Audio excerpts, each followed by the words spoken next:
آپ کو بتا رہی تھی کہ سورۃ الانفال میں جیسے کہ غزوہ بدر کے حوالے سے ہم نے پڑھا تھا، اسی طرح غزوہ احزاب میں ہم سورۃ الاحزاب میں ہم غزوہ احزاب کے حوالے سے پڑھیں گے۔ تو اس کے حوالے سے دیکھا جائے کہ اس کا نام کہاں موجود ہے، تو آیت نمبر 20 دیکھیے، وہاں پر اسی سورت کی میں پڑھ دیتی ہوں آپ کے لیے، بسم اللہ الرحمن الرحیم۔ یحسبون الاحزاب لما یذهبوا، اس میں اس سورت کا جو ہے وہ نام بھی موجود ہے۔ اچھا، اب اس میں کیا کیا مضامین جو ہیں وہ شامل ہوئے، تو میں خاص مضامین کی بات کروں گی اور پھر آپ سے کہوں گی کہ ان تمام باتوں کو بہت اچھی طرح سنیے گا، کیونکہ آگے سورت کو سمجھنے میں آسانی ہوگی، کیونکہ یہ سورت الانفال سے تھوڑی سی مشکل ہے۔ تو 3 مضامین اس میں بیان ہوئے ہیں۔ نمبر 1 غزوہ احزاب جو کہ شوال 5 ہجری میں پیش آیا، اس کے بعد نمبر 2 ہے غزوہ بنی قریظہ جو ذوالقعدہ 5 ہجری میں پیش آیا، اس کے حوالے سے اس میں ذکر موجود ہے۔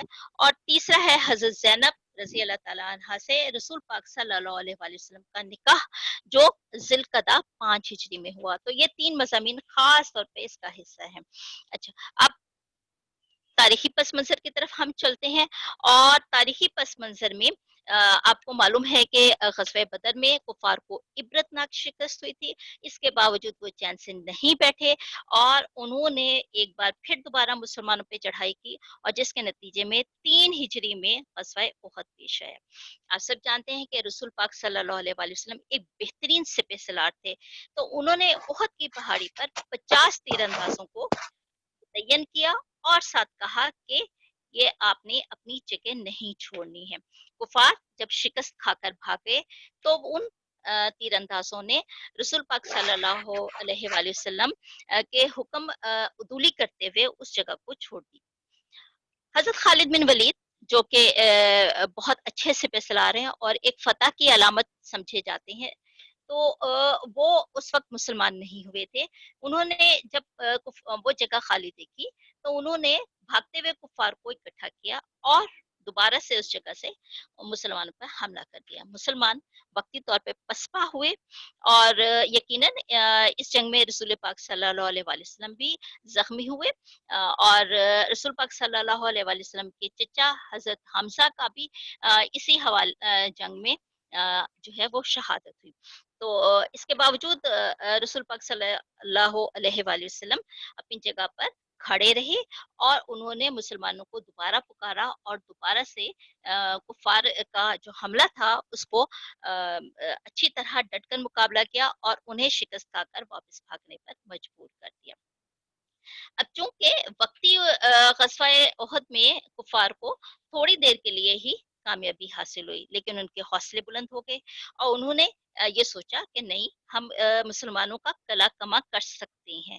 تو اس حوالے سے ایک تو انہوں نے مسلمانوں کو طرح طرح سے تنگ کرنا شروع کر دیا۔ میں غزوہ احزاب کے پس منظر کی طرف آپ کو بتا رہی ہوں کہ کون سی ایسی باتیں بنی جس کی وجہ سے غزوہ احزاب جو ہے وہ پیش آیا۔ تو ابھی غزوہ احد کو ختم ہوئے 2 مہینے ہی ہوئے تھے کہ نجد کے قبیلہ بنی اسد نے مدینے پر حملے کی تیاری شروع کر دی۔ رسول پاک صلی اللہ علیہ وآلہ وسلم کوئی شک نہیں بے خبر نہیں تھے۔ انہوں نے ابو سلمہ کو 150 لوگوں کے ساتھ ان کا سد باب کرنے کے لیے بھیجا۔ تو چونکہ وہ بھی تیار نہیں تھے پوری طرح سے، تو وہ اپنا سارا سامان جو ہے وہ چھوڑ کر بھاگ گئے۔ اس کے بعد سفر کا مہینہ، اور سفر کے مہینے میں 2 قبائل جو ہیں ازل اور کارا نے رسول پاک صلی اللہ علیہ وآلہ وسلم سے چند آدمی مانگے کہ ان علاقوں میں جو ان کے علاقوں میں جا کے اسلام کی تبلیغ کر سکیں۔ رسول پاک صلی اللہ علیہ وآلہ وسلم نے 6 اصحاب کو روانہ کیا، اور قبیلہ حزیل نے یعنی کفار کے قبیلے نے ان میں سے 4 کو قتل کر دیا اور 2 صاحبوں کو مکہ لے جا کے دشمنوں کے ہاتھ میں فروخت کر دیا۔ یہ دوسری وجہ، یعنی پہلی وجہ کہ وہ جو ابو سلمہ کو بھیجا رسول پاک صلی اللہ علیہ وآلہ وسلم نے بنی اسد کے جو مدینے پہ حملے کی تیاریاں تھی اس حوالے سے، اور دوسرا یہ کہ جو تبلیغ کے لیے لوگ بھیجے تھے ان کو قتل کر دیا اور 2 کو جو ہے وہ مکہ لے جا کے دشمنوں کے ہاتھ فروخت کر دیا۔ ایک اور جو وجہ بنی کہ بنی عامر کے ایک سردار نے اسی مہینے میں آپ سے درخواست کی کہ ان کے علاقے میں بھی مسلمان مبلغین بھیجے جائیں تاکہ وہاں بھی اسلام پھیل سکے۔ آپ نے 40 انصاری بھیجے، یہاں بھی غداری ہوئی، اور بنی سلیم کے قبائل جو تھے انہوں نے ان کو بیر معونہ، بیر روما کا آپ نے سنا ہوا ہے نا، جو حضور پاک صلی اللہ علیہ وآلہ وسلم کے لیے حضرت عثمان غنی رضی اللہ تعالیٰ عنہ نے ایک یہودی سے خرید کے دیا تھا، تو بیر معونہ کے مقام پہ گھیر کے ان سب کو قتل کر دیا۔ ساتھ ساتھ مدینے میں جو یہودی ایک قبیلہ موجود تھا بنی نذیر، اس نے ایک تو وہ مسلسل جو بھی معاہدے طے پا رہے تھے ان کی وہ بدعہدیاں کر رہا تھا، اور ساتھ ساتھ اس نے رسول پاک صلی اللہ علیہ وآلہ وسلم کو قتل کرنے کی سازش کر ڈالی۔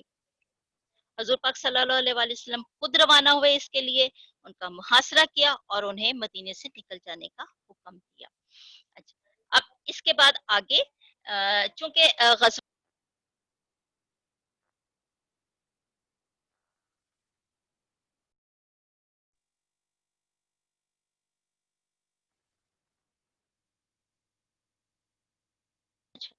تو بچوں میں آپ کو 4 اس سے پہلے وجوہات جو ہیں وہ بتا چکے تھے جو غزوہ احزاب کا سبب بن رہے تھے۔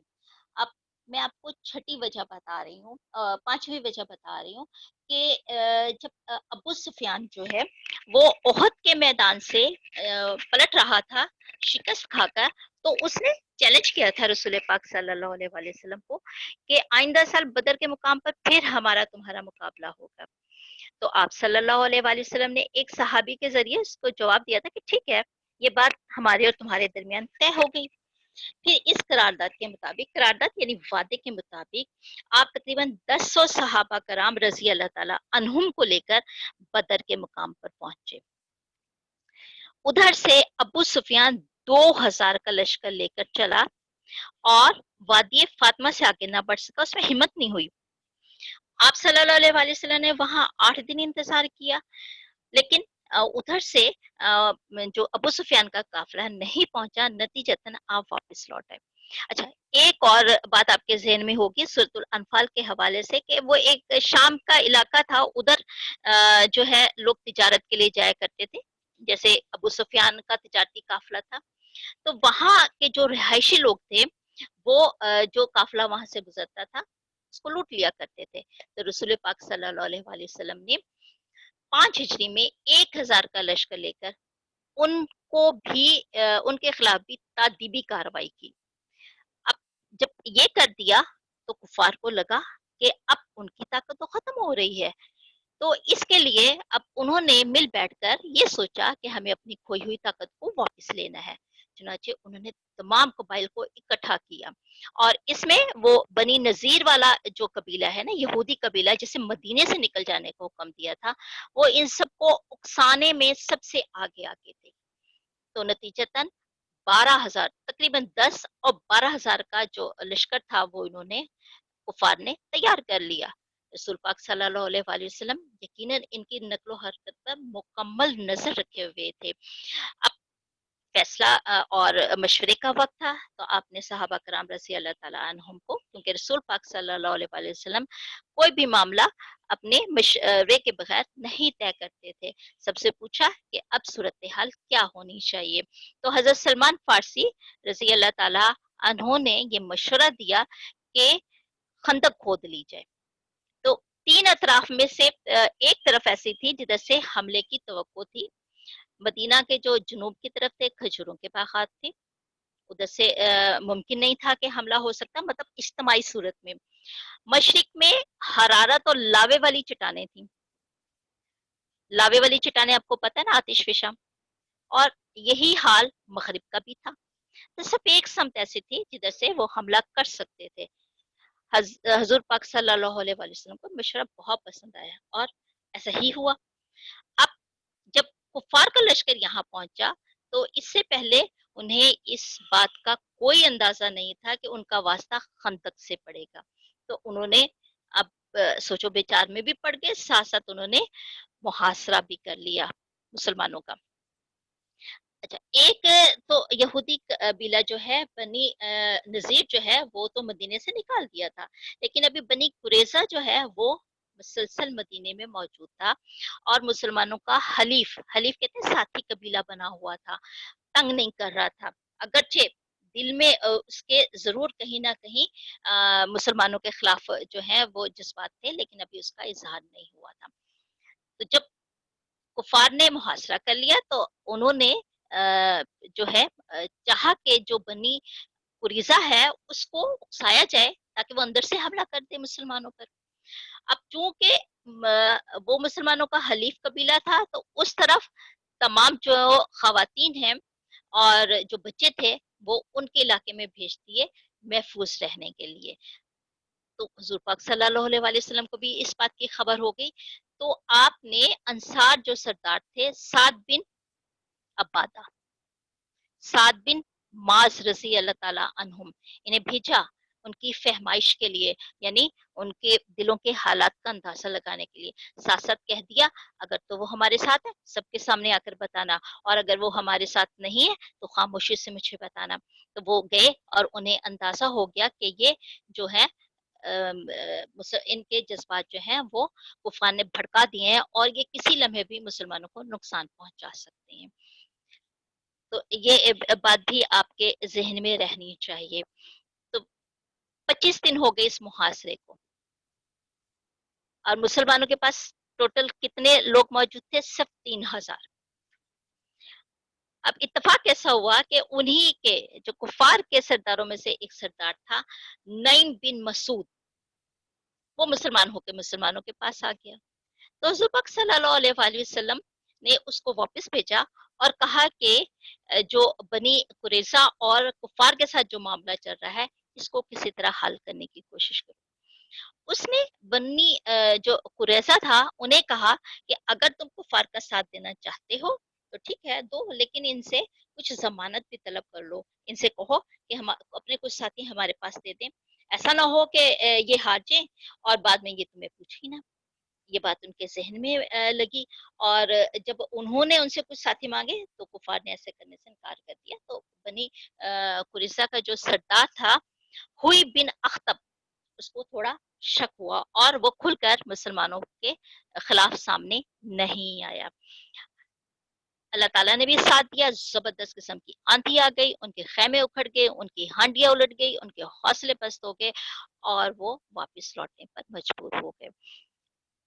ساتھ ہی جب یہ سارا واقعہ پیش آ گیا تو رسول خدا صلی اللہ علیہ وآلہ وسلم نے مسلمانوں کو کہا کہ یہ آخری جو ہے نا حملہ تھا کفار کی طرف سے، کیونکہ جتنی طاقت ان کے پاس موجود تھی وہ انہوں نے اس وقت دکھا دی ہے کہ اپنا آخری داؤ کھیل چکے ہیں، اب اس کے بعد کبھی تم پر اس طرح چڑھائی کی ہمت نہیں کر سکیں گے۔ کفار جو ہے پسپا ہو کے روانہ ہو گئے، اور رسول پاک صلی اللہ علیہ وآلہ وسلم ابھی اطمینان سے بیٹھے بھی نہ تھے کہ اللہ تعالیٰ نے حضرت جبرائیل علیہ السلام کے ذریعے پیغام بھیجا کہ یہی موقع ہے چل کر بنی قریظہ سے بھی نمٹ لیا جائے۔ آپ وہاں پہنچے، ان کا محاصرہ کیا، 3 ہفتوں تک کیا، اور اس کے بعد ان کو بھی جو ہے رسول پاک صلی اللہ علیہ وآلہ وسلم کے سامنے دوبارہ اٹھنے کی ہمت نہ ہو سکی۔ اچھا، اب ہم آتے ہیں اس تمام واقعات کے بعد، اگرچہ میری خواہش تو یہ تھی کہ آج میں آپ کو آیت نمبر 1 اور 2 پڑھا دوں، لیکن چونکہ وقت بھی میرے پیش نظر ہے اور مجھے اندازہ ہے کہ اس تاریخی پس منظر کے ساتھ اور کچھ تھوڑا سا وہ تعطل کی وجہ سے جو سکرین کا پرابلم تھا اور پھر روم کریٹ ہونے کے حوالے سے، تو ہم آج اس کو نہیں پڑھ پائیں گے۔ اب میں سکرین شیئرنگ ختم کر رہی ہوں، سو آپ مجھے ساتھ ساتھ یہ بتائیں گے کہ آپ کو کہاں کیا بات جو ہے وہ سمجھ نہیں آئی۔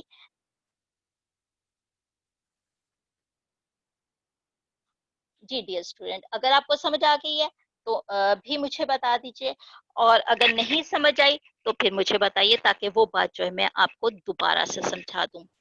اس میں ٹیچر جو آپ نے شروع میں بتایا تھا کہ حضرت زینب کے ساتھ نکاح، اس سے پہلے جو آپ نے 2 پوائنٹس بتائے تھے وہ نہیں سمجھ آئے۔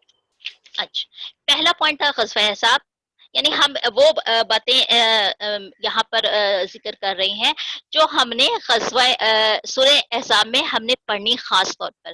ویسے تو بے شمار مضامین ہیں، لیکن ایک تو غزوہ احزاب کا ذکر اس میں موجود ہے، اور دوسرا جو ہے ایک غزوہ پیش آیا تھا بنی قریظہ کے ساتھ، جو اس کا بھی ذکر میں نے کیا کہ وہ مسلمانوں کے ساتھ غداری کرنے کی کوشش کر رہے تھے، اور حضرت جبرائیل علیہ السلام نے کہا کہ اب بھی ہتھیار کھولنے کی ضرورت نہیں ہے، ضرورت اس امر کی ہے کہ ابھی ان کا جا کے کلا کما کیا جائے، اور ایسا ہی ہوا. تو ایک غزوہ بنی قریظہ جو 5 ہجری میں وہ بھی پیش آیا، اور حضرت زینب سے رضی اللہ تعالیٰ عنہ سے رسول پاک صلی اللہ علیہ وسلم کا نکاح تھا جو 5 ہجری میں پیش آیا.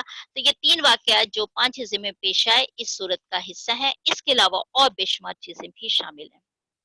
جی اور جی کچھ نہیں ٹیچر سمجھ آ گئی. سمجھ آ گئی. یہ ساری آپ کے وجوہات جو ہے نا اپنے اپنے پیش نظر رکھنی ہے. آپ یقیناً اپنی نوٹ بک رکھا کریں اور ساتھ ساتھ ہیڈنگز میں لکھ لیا کریں کہ بنی نذیر کی بدعہدیاں تھیں اور ابو سفیان کی چیلنج کا جواب تھا. دوبارہ دہرا دیتی ہوں ساتھ ساتھ. اور پھر ابو سلمہ کا سریہ تھا جو انہوں نے بنی اسد کے خلاف لڑا، اور ساتھ وہ جو 40 انصاری تھے جنہیں شہید کر دیا گیا. تو یہ تمام پوائنٹس جو ہیں آپ اپنے ذہن میں رکھیے، جس سے آپ کو اندازہ ہوگا کہ غزوہ احزاب پیش کیوں آیا. اور ایک اور وجہ جو اہم تھی کہ کفار کو لگا کہ ان کی طاقت ختم ہو رہی ہے، تو انہوں نے سارے قبائل کو جو مسلمانوں کے خلاف تھے ان کو اکٹھا کیا تاکہ مسلمانوں کو ایک بار پھر مزہ چکھایا جا سکے.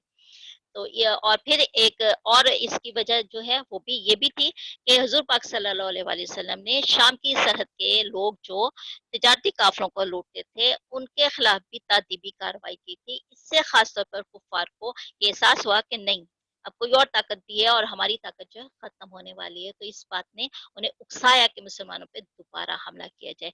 تو یہ آپ نے وجوہات کہیں اپنے لکھ لینی ہے تاکہ آپ کے ذہن میں رہیں، اور آئندہ انہیں ہم جب کہیں ذکر کریں تو آپ کو یاد ہو کہ ہم نے اس حوالے سے کہیں نہ کہیں پڑھا ہے. جی بچوں تھمز اپ کیجیے.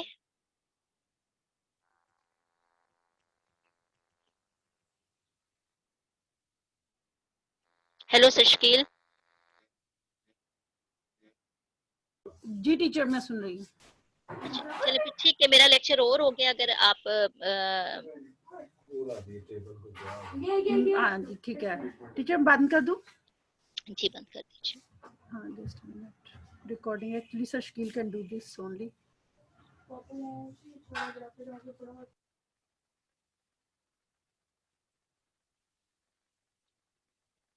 اور بچوں آپ نے یہ ساری جو وجوہات ہیں اپنے ذہن میں رکھنی ہے، انہیں اچھی طرح یاد بھی رکھنا ہے، کہیں نہ کہیں بہت اچھا کام آئے گا آپ کے.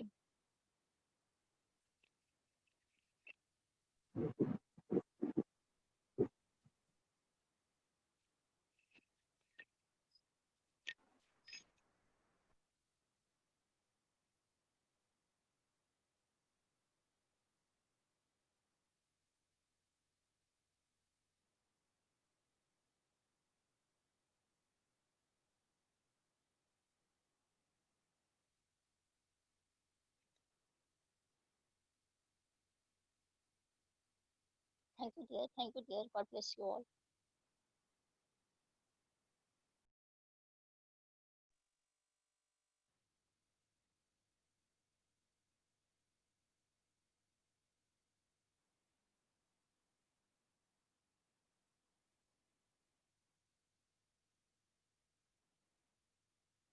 ٹیچر نہیں تھا، میں کلاس چھوڑ سکتی ہوں. Hello dear. ہاں جی ٹیچر آپ چھوڑ سکتی ہیں لیکن اس کو میں ایکچولی آف